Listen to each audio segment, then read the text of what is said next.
общий язык, то им нет места.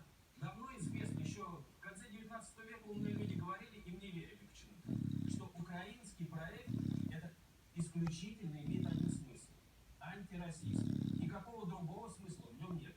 События после 91 года, они показали, что это реальность.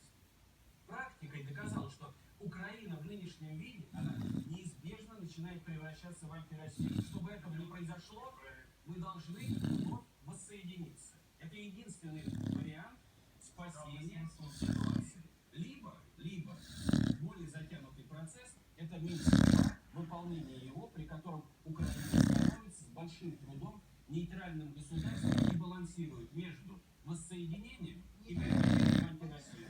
Ничего третьего не надо. Совершенно непонятная перспектива, какие реформы удастся провести, какие не удастся. Банкрот государства.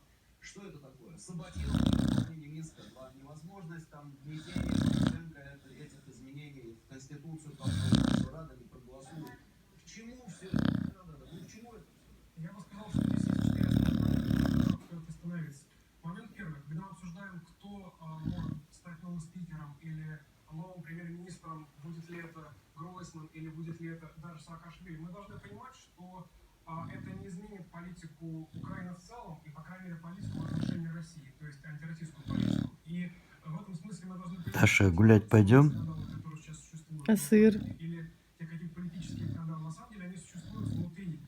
Или сыра не хочет собака? Собака хочет сыр? Не хочет.